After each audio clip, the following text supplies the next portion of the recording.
চব্বিশের শুরুতে একতরফাভাবে আওয়ামী লীগ দ্বাদশ জাতীয় সংসদ নির্বাচন করলেও বছরের মাঝামাঝিতে ছাত্র জনতার গণ অভ্যুত্থানের পর পলাতক কিংবা আত্মগোপনে দলটির নেতাকর্মী। এদিকে বছরের শেষ দিন গণ অভ্যুত্থানের ঘোষণাপত্র জাতির সামনে তুলে ধরতে চায় অভ্যুত্থানের নেতৃত্ব দেয়া ছাত্র সংগঠন।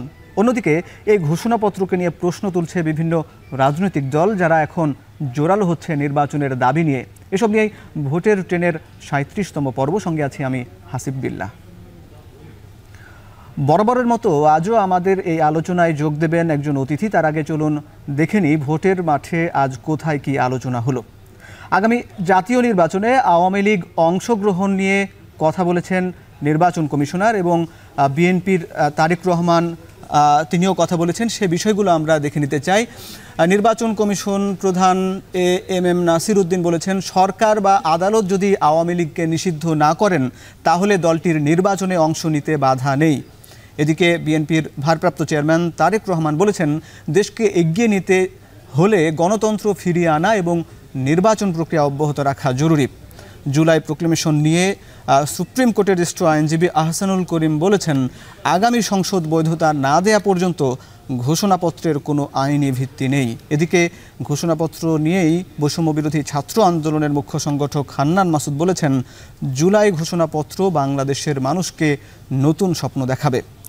১৯৭০ সালে নির্বাচিত প্রতিনিধিদের হাতে ক্ষমতা হস্তান্তর না করে ৭১-এর ২৫ মার্চ থেকে নিরস্ত্র বাঙালির ওপর যখন পাকিস্তানি সেনাবাহিনী হত্যাযজ্ঞ চালায়, তখন এপ্রিলের ১০ তারিখ নির্বাচিত প্রতিনিধিরা প্রবাসী সরকার গঠন করেন, যারা সেদিন পাকিস্তানের বিরুদ্ধে যুদ্ধের প্রেক্ষাপট তুলে ধরে স্বাধীনতার ঘোষণাপত্র জারি করেন।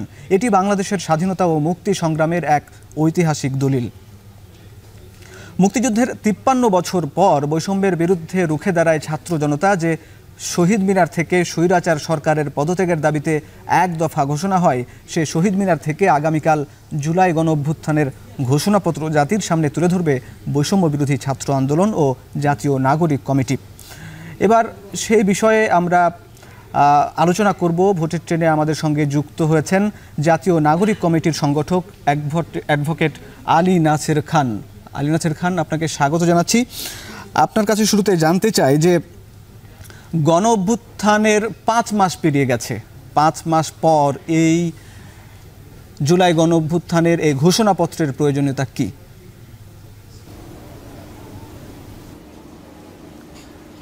আসসালামু আলাইকুম। দেখুন, গণ অভ্যুত্থানের স্পিরিট এখনও জাগ্রত রয়েছে। গণ অভ্যুত্থানের মধ্যে একটি বিপ্লবী চেতনা লুক্কায়িত থাকে এবং আমরা মনে করছি বিপ্লবটি চলমান।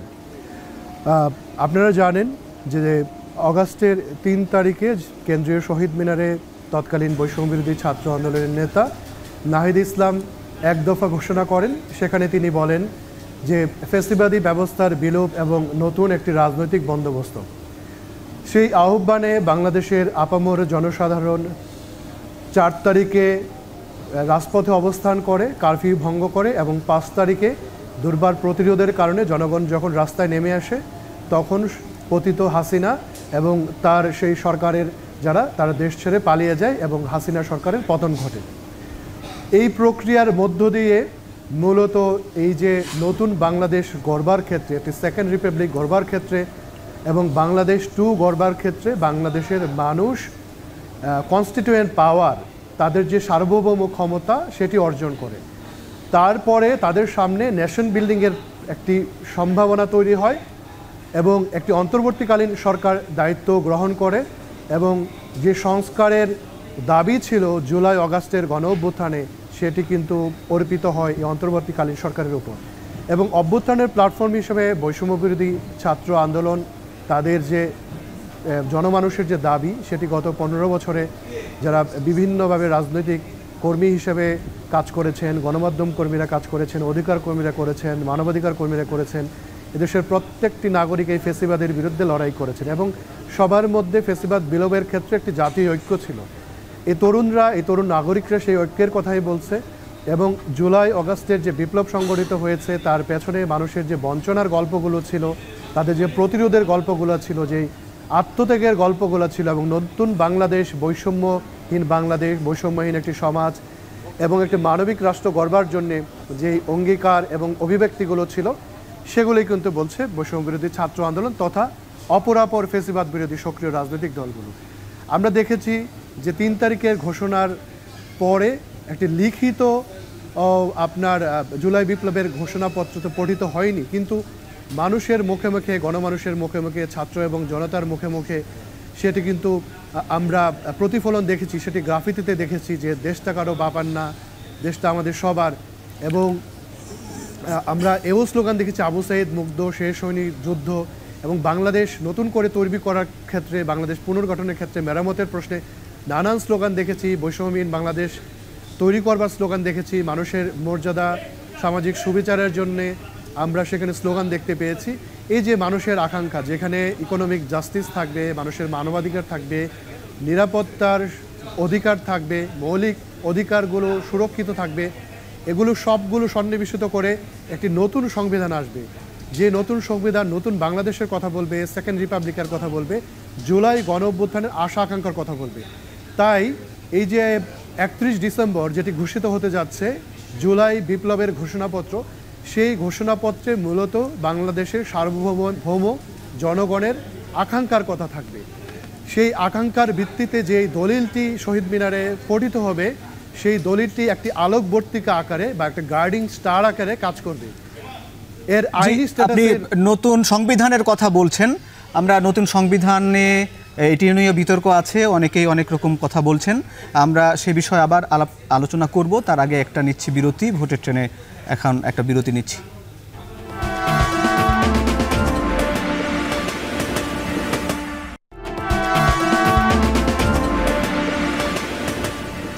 বিরতির পর ফিরে এলাম, দেখছেন ভোটের ট্রেন।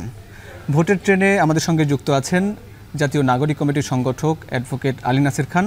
আপনার সঙ্গে আলাপ করছিলেন, আপনি বলছিলেন নতুন সংবিধানের কথা, কিন্তু একই সঙ্গে বিএনপির স্থায়ী কমিটির সদস্য মির্জা আব্বাস বলছেন যে পুরাতন বা 72-এর সংবিধানকে কবর দেওয়ার সঙ্গে তারা মেনে নিতে পারছেন না। এই বিষয়টি আসলে সেই 72-এর সংবিধানকে কবর দেওয়ার কথা বলছেন, এবং একই সঙ্গে সেখানে মুক্তিযুদ্ধের আকাঙ্ক্ষা জড়িত, এবং একই সঙ্গে আপনারা কি নতুন সংবিধানের কথা বলছেন বা যে ঘোষণাপত্রের কথা বলছেন, এটা কি আসলে রাজনৈতিক দলগুলোর সঙ্গে আলাপ আলোচনা করে এই ঘোষণাপত্র দিতে যাচ্ছেন, নাকি শুধুমাত্র জাতীয় নাগরিক কমিটি বা বৈষম্য বিরোধী ছাত্র আন্দোলনের একক বা দলীয় ঘোষণাপত্র হবে এটা?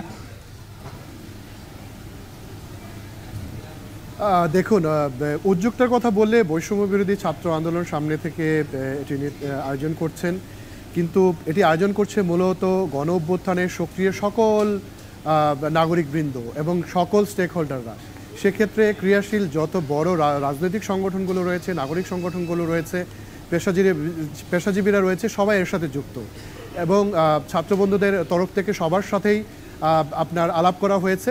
জাতীয় নাগরিক কমিটি এটির উদ্যোগ নিচ্ছে না, এটির সাথে মোটা দেখে সামনে থেকে নেতৃত্ব দিচ্ছে বৈষম্যবিরোধী ছাত্র আন্দোলন, কারণ তারা হচ্ছে গণ অভ্যুত্থানের সামনে থেকে নেতৃত্ব দিয়েছেন বা সে প্ল্যাটফর্ম। কিন্তু এর সাথে সকল রাজনৈতিক দলসহ স্টেক হোল্ডাররা যুক্ত রয়েছেন। যে নতুন সংবিধানের আলাপে এসছে, আমরা বলছি, আমরা মনে করছি যে আমাদের কলোনিয়ালিজমের বিরুদ্ধে যে স্ট্রাগল ছিল 1947-এ, যে আমাদের প্রথম দফা বিজয়, এবং আমরা তখন যে একটি রাষ্ট্র পেয়েছিলাম, এবং সেই রাষ্ট্র যখন ব্যর্থ হয় 1971 সালে মহান মুক্তিযুদ্ধের মধ্য দিয়ে 30 লাখ শহীদের এবং 2 লাখ মা বোনের ইজ্জতের বিনিময়ে, অসংখ্য আমাদের নাগরিকদের পঙ্গুত্বের বিনিময়ে আমরা যে দেশ অর্জন করেছি, যে প্রথম রিপাবলিক, সেই ইতিহাসের স্বীকৃতি অবশ্যই থাকবে, এবং সেখানে সাম্য, মানবিক মর্যাদা, সামাজিক সুবিচারের আলোকে যে রাষ্ট্র পরিগঠনের সূচনা হয়েছিল সেটিও তেমন থাকবে। 90-এর স্বৈরাচার বিরোধী আন্দোলনের স্পিরিটটি থাকবে। 1/11 থেকে বেরোয় আসা যে মানুষের সংগ্রাম সেটি থাকবে। এবং গত 15 বছরে ফ্যাসিস্ট আমলে বাংলাদেশের যে যত বেসিক ইনস্টিটিউশন ধ্বংস করে দেওয়া হয়েছে, নাগরিকদের উপর গুম খুন যে চাপানো হয়েছে, এবং মানবাধিকার যেভাবে লঙ্ঘন করা হয়েছে, এবং শাপলা চত্বরের মতো গণহত্যা হয়েছে, বিডিআরের গণহত্যা হয়েছে, মানি লন্ডারিংয়ের মতো ঘটনা ঘটে, এবং বাংলাদেশ থেকে লুটপাট করে সমস্ত অর্থ বাংলাদেশ থেকে পাচার করা হয়েছে ইস্ট ইন্ডিয়া কোম্পানির মতো। এই যে আমাদের দীর্ঘ সংগ্রাম, এই সংগ্রামের সমস্ত গল্পগুলোই থাকবে। এবং সেই সাথে 2024-এ হাসিনাকে উৎখাত করা এবং দিল্লিকে পরাস্ত করার যে গল্প, যে 2000 শহীদান ভাই বোনদের আত্মত্যাগের গল্প, এবং 50,000-এর মতো আমাদের বাংলাদেশের নাগরিকদের পঙ্গুত্বের গল্প, এবং 1,000-এর মতো ভাই বোনদের দৃষ্টিশক্তি হারানোর গল্প, মানুষের ত্যাগের গল্প, স্বপ্নের গল্প, আকাঙ্ক্ষার গল্প, নতুন বাংলাদেশের গল্প, একটি বৈষম্যহীন সমাজ এবং রাষ্ট্র গঠন করবার গল্প থাকবে। এবং আপনারা জানবেন এই ঘোষণাপত্র যখন গণমানুষের পক্ষ থেকে 31 ডিসেম্বরে পড়া হবে, আমি আবারও বলছি এটি গাইডিং স্টার হিসাবে যারা সংবিধান সংস্কার কমিশনে রয়েছেন তাদেরকে প্রভাবিত করবে এবং ভবিষ্যতে যে গণপরিষদটি নির্বাচিত হবে এই সংবিধানকে পাশ করাবার জন্য তাদেরকে দারুণভাবে প্রভাবিত করবে। গণপরিষদ বিতর্কের মধ্য দিয়ে এর মধ্যে দিয়ে আসবে। আমরা বিশ্বাস করি এই ঘোষণাপত্র নতুন সংবিধানের প্রস্তাবনায় বা প্রিএম্বলে এটি যুক্ত থাকবে। তাহলে এই জুলাই গণঅভ্যুত্থার যে স্পিরিট এবং আমাদের যে প্রথম রিপাবলিক, আমাদের যে স্বাধীনতার ঘোষণাপত্র যেটি 1971 সালে 10 এপ্রিল পঠিত হয়েছে মুজিবনগরে, সেটি এবং এটির একটি ধারাবাহিকতা এবং ঐতিহাসিক একটা সন্ধি হবে এর মধ্য দিয়ে। যে সন্ধি হবে আপনি বলছেন, এবং একসঙ্গে নতুন সংবিধানের কি থাকবে বা ঘোষণাপত্র কি থাকবে সেটি বলছেন। আমরা আলাপ করছি জুলাই ঘোষণাপত্র নিয়ে। আমরা কথা বলছিলাম জুলাই ঘোষণাপত্রে কি থাকছে সে বিষয়টি আপনি বলছিলেন, কিন্তু এই জুলাই ঘোষণাপত্র যদি হয় তাহলে আপনারা কি 72-এর সংবিধান ছুঁড়ে ফেলে দেবেন? আর সেটি রাজনৈতিক দলগুলো আপনাদের সঙ্গে কতটা একমত?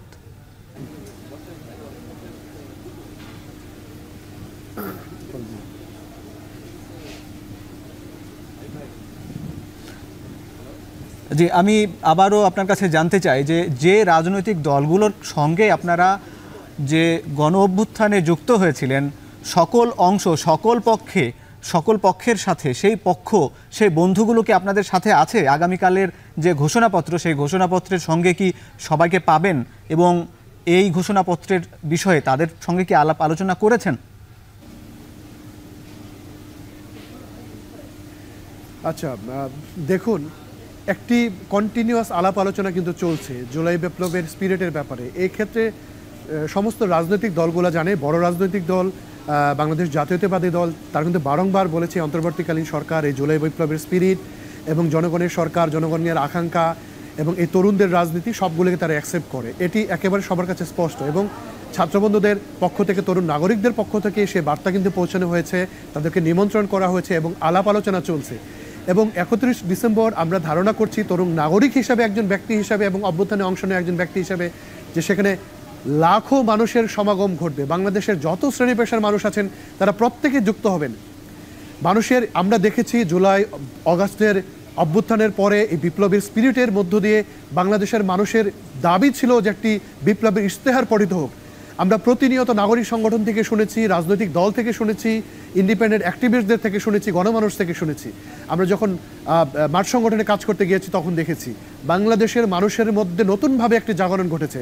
আমরা মনে করি 31 ডিসেম্বর রাজধানীর মানুষ সহ সমস্ত বাংলাদেশের মানুষ এখানে জড়ো হবেন এবং একটি জাতির জীবনে, একটি জাতির ভাগ্যে খুব কম সুযোগ ঘটে। ফরাসি দেশের ক্ষেত্রে 5 বার ঘটেছে, কোনো স্বাধীন দেশের ক্ষেত্রে 1 বার ঘটে। বাংলাদেশে এটি দ্বিতীয়বারের মতো একটি ঐতিহাসিক ঘটনা। আমরা বাংলাদেশের মানুষের সাক্ষী হতে যাব এবং জুলাই বিপ্লবের ইশতেহার বা ঘোষণাপত্র সেখানে পঠিত হবে এবং ভবিষ্যৎ বাংলাদেশে বিনির্মাণের ক্ষেত্রে এটি একটি গাইডিং স্টার হিসেবে কাজ করবে এবং এর আলোকে তারুণ্য নির্ভর যে বাংলাদেশ, আমাদের বৈষম্যহীন যে বাংলাদেশ এবং আমাদের প্রত্যেক নাগরিকদের সমান মর্যাদার যে বাংলাদেশ সেটি নিশ্চিত হবে। আমরা শুনবো আপনার কাছে আরও। আপনি বলছিলেন এই আগামীর বাংলাদেশের রূপরেখা এবং সকল শ্রেণী পেশার মানুষ অংশ নেবে। আমরা এই মুহূর্তে নিচ্ছি একটা বিরতি। ভোটের ট্রেনের সঙ্গে থাকুন।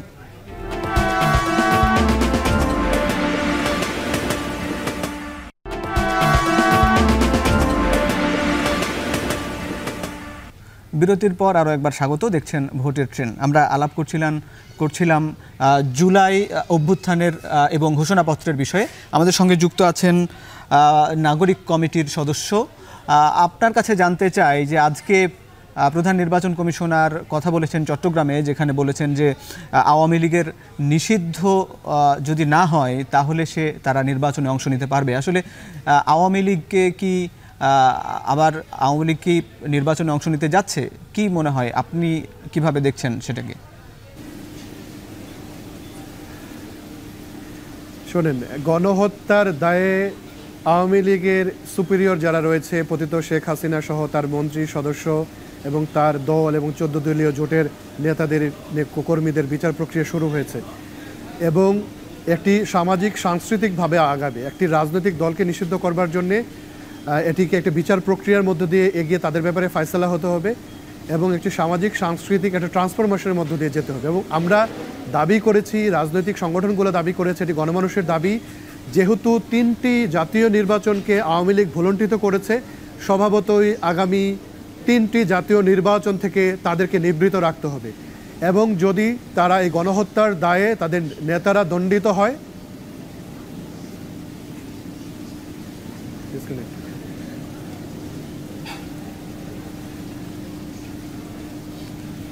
জি, আওয়ামী লীগের নিষিদ্ধের ব্যাপারে এবং নির্বাচনে অংশ নেওয়ার ব্যাপারে বলছিলেন। তারা কি আওয়ামী লীগ কি নির্বাচনে অংশ নিলে সেটা আপনারা কিভাবে দেখছেন? সেই আওয়ামী লীগের নির্বাচনে অংশ নেওয়া বা না নেওয়ার বিষয়ে আপনাদের মতামত কি? দেখুন, গণহত্যার বিচার শুরু হয়েছে, আমি যেটা বলেছি, যদি দণ্ডিত হয় নিশ্চিতভাবে হবে গণহত্যার দায়ে তাদের নেতা এবং কর্মীরা, এবং এই দলটি সর্বতোভাবে এখানে যুক্ত হয়েছে এবং স্টেট অ্যাপারেটসকে এখানে যুক্ত করেছে। এবং আমরা বলছি যে এই নিষিদ্ধকরণের প্রক্রিয়াটি জনগণ সিদ্ধান্ত নেবে এবং সামাজিক সাংস্কৃতিকভাবে এটির ফয়সালা হবে। এবং সামাজিক সাংস্কৃতিকভাবে আমরা বিশ্বাস করি গণমানুষের পক্ষ থেকে রায় আসবে আওয়ামী লীগকে নিষিদ্ধ করার ব্যাপারে। কারণ পৃথিবীতে কোথাও কোনো ফ্যাসিস্ট শক্তি, কোনো ফ্যাসিস্ট রাজনৈতিক সংগঠন রাজনীতি করবার অধিকার পায় না। নাজি পার্টির ক্ষেত্রে হয়েছে, আপনার জার্মানিতে সেটি নিষিদ্ধ হয়েছে, তারা কোনো ধরনের রাজনৈতিক কর্মকাণ্ড পরিচালনার সুযোগ পায়নি। আমরা ইতালির ফ্যাসিস্ট দলকেও দেখেছি, মুসোলিনি যেখানে ফ্যাসিবাদ কায়েম করেছেন সেখানে এই ফ্যাসিস্ট দলের কোনো অস্তিত্বই নেই। পৃথিবীর প্রত্যেকটি দেশে দেশে হয়েছে। সাউথ আফ্রিকাতে অ্যাপার্থেড স্টেট কায়েম করেছে যে দল, সে দল রাজনীতি করার সুযোগ পায়নি। সেটি ক্যাম্বোডিয়া থেকে শুরু করে যেসব দেশে এই স্বৈরশাসন কায়েম করা হয়েছে, গণহত্যা হয়েছে, গণহত্যার সাথে জড়িত কোনো দল রাজনীতি করার সুযোগ পায়নি। বাংলাদেশে আওয়ামী লীগের হাতে গণহত্যার রক্তের দাগ, এই গণহত্যা। ধন্যবাদ আপনাকে। আপনি বলছিলেন আওয়ামী লীগের হাতে রক্তের দাগ এবং এই আওয়ামী লীগের বিরুদ্ধেই মাঠে নেমেছিল সাধারণ ছাত্র জনতা। এবার জানাবো সংসদীয় আসনের পরিক্রমা। এবারের পর্বে থাকছে 37 নম্বর সংসদীয় আসন বগুড়া 2। বগুড়া 2 আসনটি মূলত বগুড়ার শিবগঞ্জ উপজেলা নিয়ে গঠিত। এই সংসদীয় আসনের জনসংখ্যা মোট 3,78,700 জন, মোট ভোটার সংখ্যা 2,96,413 জন এবং মোট পুরুষ ভোটার 1,47,791 জন, নারী ভোটার 1,48,622 জন। এই ছিল ভোটের মাঠের আলাপ আলোচনা। শেষ করছি ভোটের ট্রেনের আজকের পর্ব। কাল আবারও দেখা হবে নতুন কোনো পর্ব নিয়ে, নতুন বিষয়ে। ততক্ষণ শুভকামনা সবাইকে। ভোটের ট্রেন দেখার জন্য ধন্যবাদ।